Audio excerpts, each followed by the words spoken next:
Hello. I thought I would stray away from my usual slightly depressing topic today and talk to you about books. But not those books. These books down here in a pile that you can't see that I've just bought recently and I'm quite excited to read. I've been watching a lot more YouTube recently. I've been getting into BookTube, which is the vlogging community on YouTube. The book vlogging community on YouTube, yeah. And there's been a lot of chat about the Booker Prize and just books in general. I sort of tend to read a book and then I have some thoughts on it, but I don't tend to have many other people to sort of talk to in real life, as in physically, who live physically close to me. So I have sort of some thoughts and then they just kind of peter out because I'm not able to bounce them off anybody else or really expand on them. So when I go on Goodreads, I give them like a star rating and then I do try and put a little review, but it tends to be along the lines of, this was good, I liked it, or that was not so great, I didn't really like it, and that's sort of where it ends. And I think I'm just wanting to expand my thought process on books a bit more and see what I really think of them, if that makes sense. So yeah, and also I was asking people for video ideas what they'd like to see me talk about, and books came up because I'm quite a bookish person. A lot of my books are still at my parents' house. I haven't brought them over here yet because they're heavy to move. So I have everything with me, but hopefully they will come across soon when I can be bothered to cart them up 2 flights of stairs, and also when my car's working again.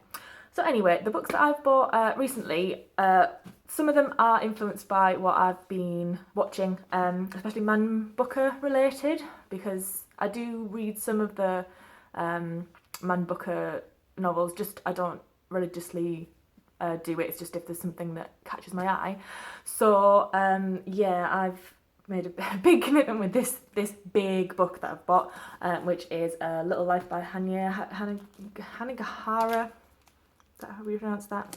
Anyway, yeah, this is quite a beastie book. To put it in perspective for you, this is the entire collected works of Jane Austen, which was very kindly bought for me by my friend Artemis for my birthday. Thank you. It's so pretty. Look.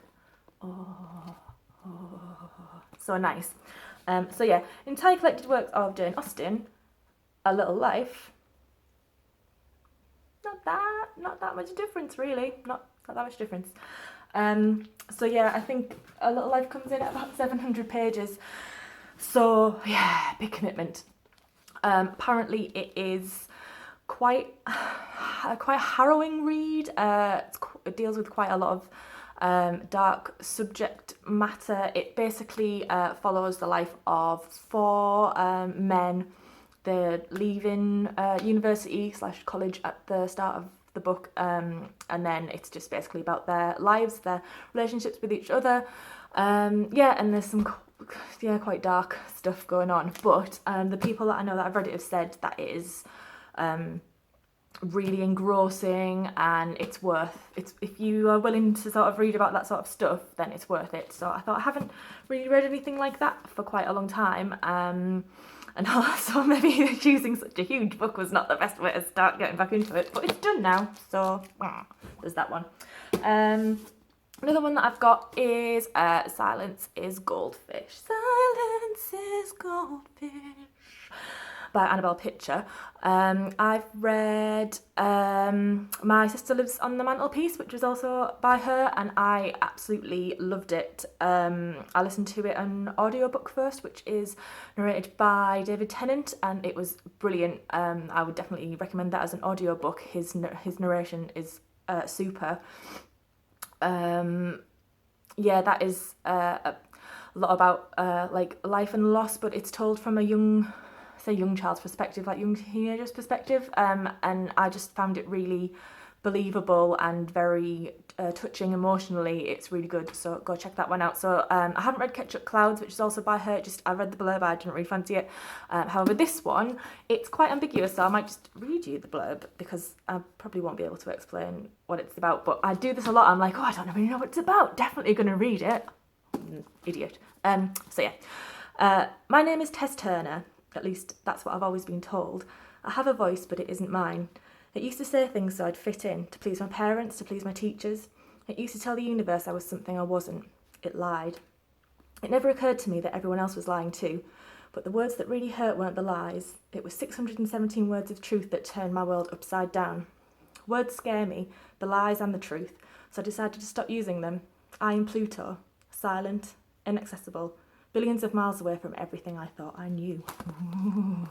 So, yeah. Also, bonus, when you buy from bookshops, because you get excellent extra content like this, a little short story exclusive to Waterstones. So again, I don't know what that's about. Just find out. Next one, bit of a random one. Bellman and Black. Haven't done that very well. Bellman and Black. By Diane Setterfield. Look, again, beautiful cover. I'm a sucker for a pretty cover. I have actually bought books that I don't know what they're about, but they had a really nice cover. Don't do that, guys, because sometimes those books are really bad. I might have fallen into a similar trap again with this one, I'm not sure, because it's, a ghost, sorry. I've read a few ghost stories before. Susan Hill, who wrote The Labyrinth? Kate Moss.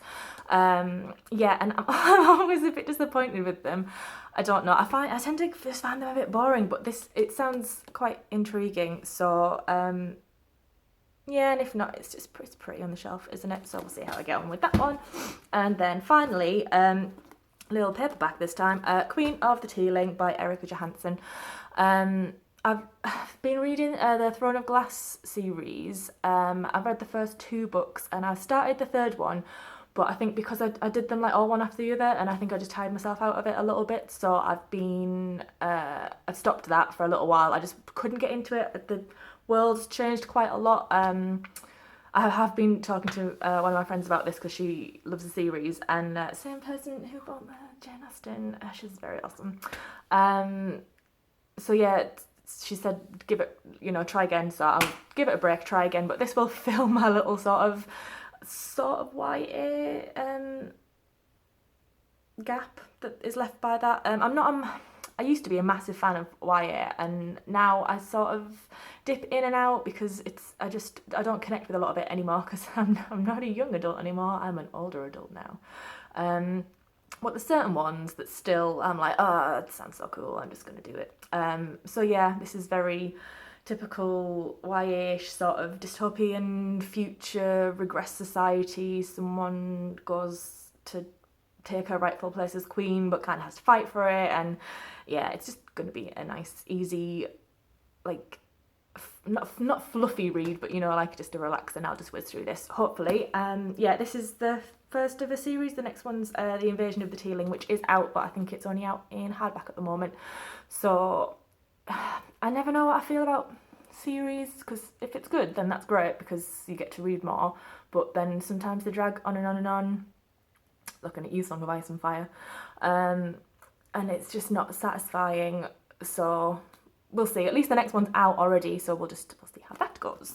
Yeah, if you've read any of those and you have any opinions on them, let me know. If you like them, if you didn't like them, if you think they look interesting, if you also have my horrible addiction to pretty covers and it gets you into a bit of reading trouble, let me know down below. And yeah, I will let you know how I get on with those. Yeah, bye.